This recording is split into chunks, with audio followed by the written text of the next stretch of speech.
Calculating the distance between arm and bucket rim, his green eyes shining in the dark, the lizard paused for a moment, and then leapt. And then, just as he was thinking of sliding down and making his way over to the dinner of cockroaches, an extraordinary, amazing blue light filled the room. The lizard and the cockroaches were the only witnesses. On the outside wall, towards the alley, the closed window, and rubbing her face against its dirty, dusty glass, a fairy flapping her wings, trying to make her way into the room, trying to come close to Herbert. The blue heat of her blue face fogging up the glass, her blue tears washing it clean. Herbert's eyes had been half open then. Someone had closed them later. This night then, such had been the bandobast. Then, in the early hours of the morning, the ants had come. Ants know how to share, how not to fight and fisticuff. The black ants pick up the crumbs, the grain of dal stuck between the teeth and then picked out and flicked away. Dry food, morsel and minuscule. The red ants and the large ants go straight for the nostrils, the phlegm, the eyes, the saliva at the corners of the mouth, the base of the tongue, the soft spots in the gums, and so on. Amid such a carnival of carnivores, it was but natural that a cacophony of crickets would be relegated to mere background music. For whether good days or bad, whether civilization or savagery, they have been singing the same song, whether they are heard or not. In the wall, a rusty iron hook. From it, hanging on the inside, Herbert's curl-handled umbrella. Invisible to the naked eye, for over it, like Dracula's cape, hung Herbert's Ulster overcoat. Near his head, in a shelf cut in the wall, lay two of his most important books. 1.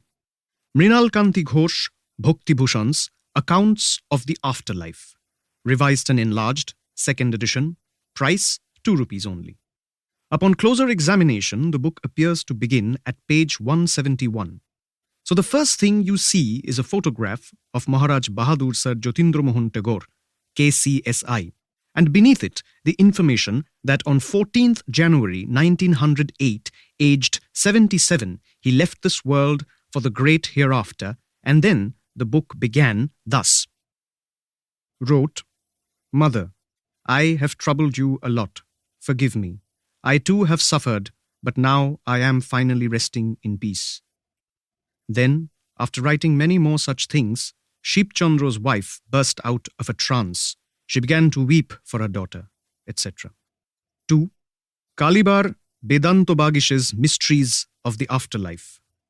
Herbert had found both these books in his grandfather Biharilal Sarkar's collection. Apart from Mysteries of the Afterlife, no book had been intact. No, one other book had been. Sri Guru Podo Haldar's A History of the Philosophy of Grammar, Volume 1. For obvious reasons, Herbert had never read that one. But he had read The Horribly Haunted Circus in the bound but crumbling volume of the Dance Hall magazine.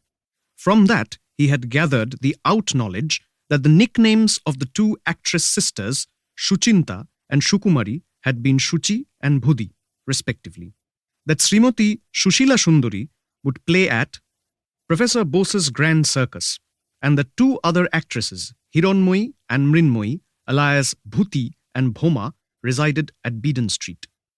One could say that Herbert was attracted to them, by them, that he thought them familiars in a way that went beyond their ever meeting or living in the same time. It was the dead of night, when suddenly the palace of Pithapur was set a-tremble by the frightened screams of the ladies and the confused shouting of the gentlemen. Who knows what ghastly, ghostly creature had struck again, thinking thus, Gopal Duriya and the rest of the stable hands ran towards the palace doors. It would be no exaggeration to say that Herbert felt as though he had seen it all with his very own eyes. Tired of flapping her wings against the window pane and afraid of the brightening sky, the fairy fled back to the shop. The lizard and the cockroaches had, in any case, forgotten all about her. Chapter 2. Abroad, beloved, when you will travel, a new sight will greet you every day. Baldev Palit. From the notebook Herbert wrote in Puri while on holiday with his Jathaima, we come to learn that